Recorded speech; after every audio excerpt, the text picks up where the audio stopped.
आज हम एक ऐसी अविश्वसनीय कहानी पर बात करने वाले हैं जो इंसान के शारीरिक और मानसिक सीमाओं को पूरी तरह से चुनौती देती है।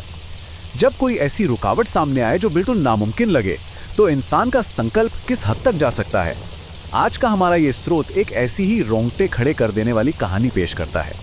ये हमें सोचने पर मजबूर कर देगा कि एक अकेला व्यक्ति अपने नंगे हाथों और बुनियादी औजारों के दम पर क्या कुछ हासिल कर सकता है।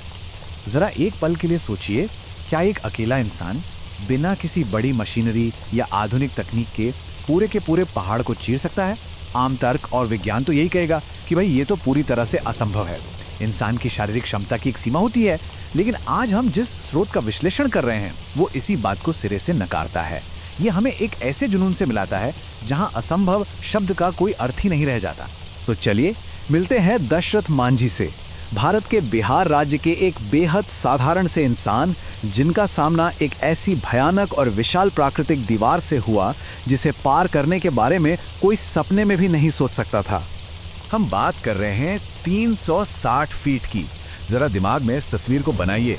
360 फीट लंबी एक ठोस पत्थर की दीवार। ये कोई मिट्टी का टीला नहीं था, बल्कि एक कठोर चट्टान थी जो सीना ताने रास्ता रोके खड़ी थी। सोचकर ही कितना डरावना लगता है ना। और बात सिर्फ लंबाई की ही नहीं थी। स्रोत स्पष्ट रूप से बताता है कि यह पहाड़ पूरे 30 फीट चौड़ा भी था। एक अभेद्य दीवार। अब आप ही बताइए, 30 फीट की ठोस चट्टान को काटना कोई बच्चों का खेल तो है नहीं। इसे ना तो किनारे से पार किया जा सकता था और ना ही आसानी से नजरअंदाज।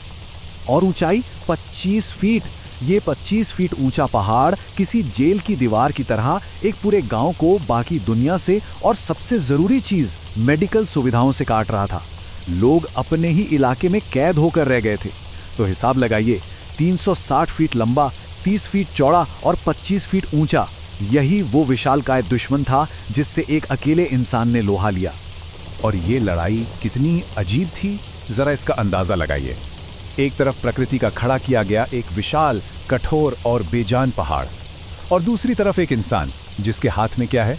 सिर्फ एक हथौड़ा और एक छीनी। सच में बस यही दो चीजें।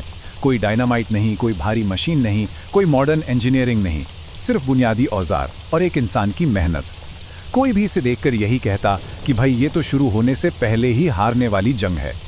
लेकिन ऐसा क्या हुआ कि एक इंसान इतने बड़े पहाड़ से भिड़ गया? इसका कारण कोई बड़ा सरकारी कॉन्ट्रैक्ट या बिजनेस प्लान बिल्कुल नहीं था। इसके पीछे थी एक बेहद दर्दनाक और गहरी त्रासदी। दशरथ मांझी की पत्नी का इस खतरनाक रास्ते पर एक जानलेवा एक्सीडेंट हो गया था। पहाड़ की वजह से वो गिर गई थी और मांझी के लिए ये महज कोई दुर्घटना नहीं थी। ये तो पहाड़ का किया हुआ एक गुनाह था। अपने गहरे दुख को उन्होंने एक सीधे सवाल में बदल दिया। उन्होंने सीधा उस पहाड़ से ही पूछा, तूने मेरी बीवी को क्यों गिराया? ये वो पल था जहां दुख ने एक भयंकर और उग्र रूप ले लिया था। और उसी दुख और बेइंतहा गुस्से से एक कसम ने जन्म लिया, मैं तुझे काट दूंगा, तुझे छोड़ूंगा नहीं। ये अल्फाज बहुत भारी हैं। ये एक इंसान की एक बेजान पहाड़ को दी गई खुली चुनौती थी। मांझी ने उस चट्टान के वजूद को ही मिटाने की ठान ली। ये कोई हल्का फुल्का वादा नहीं था। ये प्योर जिद और एक ऐसे संकल्प की कहानी शुरू हो रही थी जो आगे चलकर इतिहास बनने वाली थी। अब देखिए, भावुक होकर कसम खाना एक बात है और उसे असलियत में बदलना बिल्कुल अलग चीज है। जब हम इस काम की हकीकत देखते हैं तो वो बेहद थका देने वाली होती है। पूरे 20 साल। हाँ, स्रोत इस संख्या पर बहुत जोर देता है।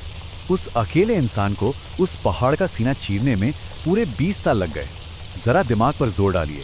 हर सुबह उठना, अपनी वही छेनी और हथौड़ा उठाना और उस कठोर चट्टान पर वार करना, दिन ब दिन, महीने दर महीने, साल दर साल, बिना किसी संडे की छुट्टी के, बिना किसी बाहरी मदद के।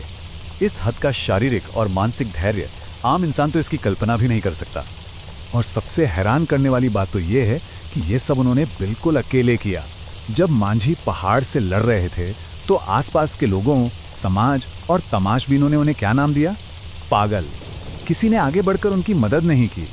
सबको यही लगा कि हथौड़े से पहाड़ तोड़ना सिर्फ और सिर्फ एक इंसान का मानसिक संतुलन खोने का सबूत है। लेकिन यहीं आके पागलपन शब्द का पूरा मतलब ही पलट जाता है। इस स्रोत के मुताबिक यहाँ पागलपन कोई बीमारी या मानसिक कमी नहीं है। ये तो एक ऐसा भयानक, एक लौता फोकस है जिसे अक्सर दुनिया गलत समझ लेती है। जब कोई किसी असंभव लक्ष्य के पीछे इस तरह से हाथ धोकर पड़ जाता है तो दुनिया तो पागल ही कहेगी ना। लेकिन असल में इतिहास रचने के लिए और नामुमकिन को मुमकिन बनाने के लिए ये तथाकथित पागलपन कोई कमी नहीं बल्कि सबसे जरूरी हथियार है। तो ये कहानी महज एक इंसान और एक पहाड़ की नहीं रह जाती। ये हमें सोचने पर मजबूर करती है कि किसी नामुमकिन काम को करने के लिए असल में किस चीज़ की दरकार होती है। समाज हमें क्या सिखाता है? यही ना कि कुछ बड़ा करना है तो खास स्किल्स चाहिए, बड़े बड़े कॉलेज, यूनिवर्सिटी या कैम्ब्रिज से डिग्री होनी चाहिए। लेकिन एक बात बताइए, क्या 360 फीट लंबे पहाड़ को काटने के लिए दशरथ मांझी को किसी कॉलेज जाने की जरूरत थी? बिल्कुल नहीं।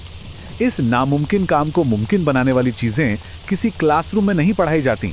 वो चीजें हैं पागलपन, न झुकने वाली जिद और अपने लक्ष्य के लिए एक बेइंतहा भूख।